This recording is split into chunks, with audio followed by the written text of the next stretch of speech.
A floor plan isn't just lines on a page, it's morning routines, messy kids, dinner traffic, and the way your home actually feels. That's why we're going to walk you through a real build and show you the design choices that make or break everyday living. Before we start, make sure to subscribe to our channel and hit the bell. We share real project insights, subdivision tips, design advice, and build strategies that will save you time and money on your next project. And this home, a great example. Let's take a look.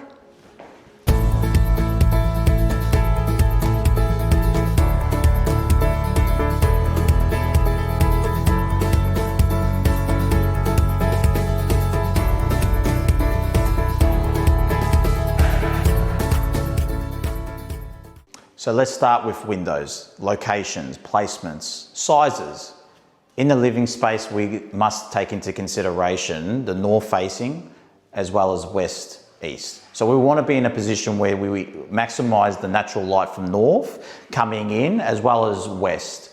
In this instance here, we've got two windows. We've got two sort of narrow windows, but it also allows us to put our TV points. There's some of the things that we need to consider. Where is the TV going to go? Points there. We've got the split system. This allows the TV unit to go there. We know the orientation of this room, and we've also got some beautiful natural light coming in from the north. So now we're looking at the sizes of the windows. So the sizes of the windows matter due to energy rating. The larger the windows, the harder it is to achieve a great UE value, which then translates into more expensive windows that need to be required. So in this instance here, what we've elected to do is we've got two 6x24 narrow windows that we've allowed in this instance here on either side of where the TV unit's going to be. There's some of the strategies that we use to achieve good sunlight and natural light coming through, but also reducing your costs. Okay, so when it comes to bedrooms and when you're designing the floor plan for bedrooms, everybody wants to know how big should the master bed be, how big should the second or third bedroom be. So a good size master bed would be whereabouts? Look, the standard sizes are the 3x3s, they're the bare minimums that you sort of want to achieve. Masters, I mean, if you can get the 3-4x3-4, I mean, that's starting to be nice size. The other bedrooms, you can go the 3.1 or 3.2x3.1, 3.2, plus the robe.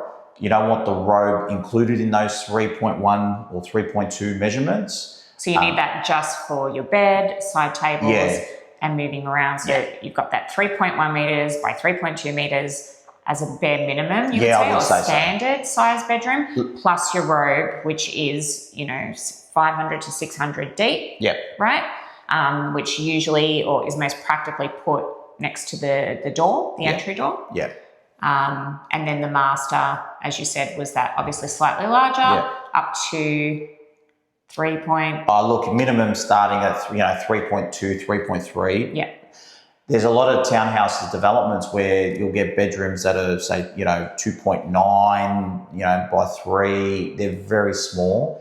A lot of councils are starting to clamp on that where they want minimum 3x3s at the starting point.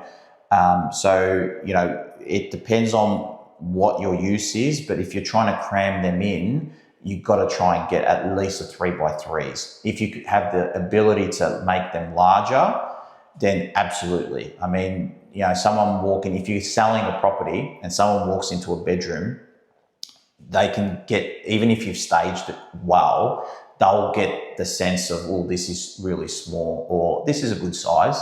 And you want people to just have positive, walking in through your property with positive mindset.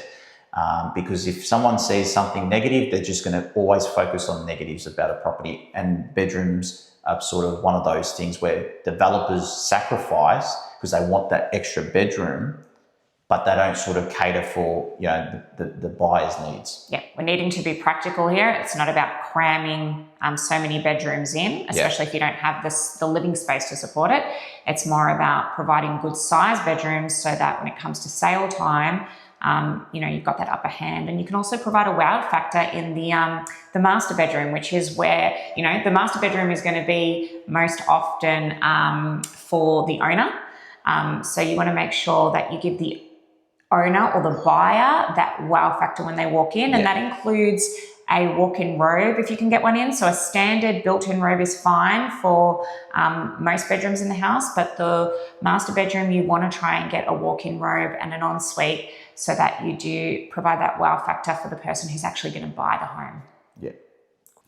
So if you're dealing with small spaces and a small floor plan, some of the, issues that we deal with our clients, especially doing townhouses, is the laundry. And some solutions for really utilizing your floor space well is removing a laundry and considering a European laundry instead. And that can be kept under the stairs.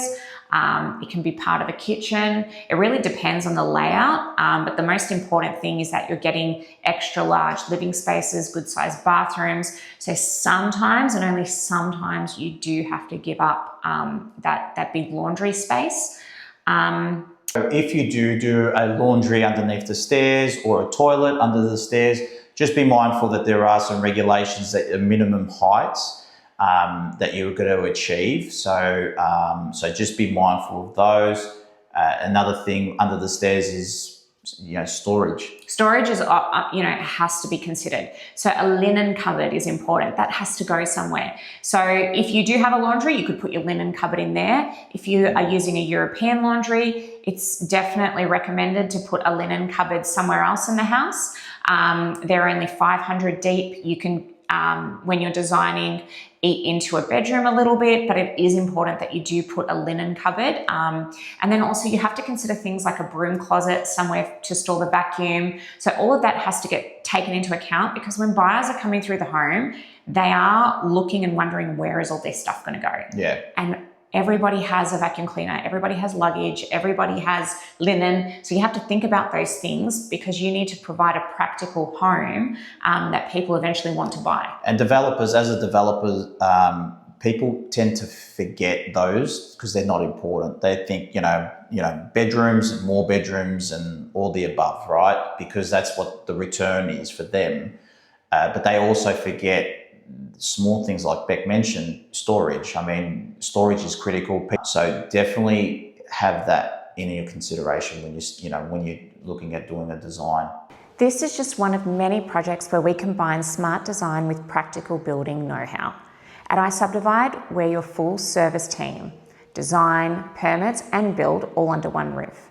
If you want to see how we make it happen, subscribe and follow our channels. And in the next videos, we'll dive even deeper into real homes, real challenges, and real results. Bye for now.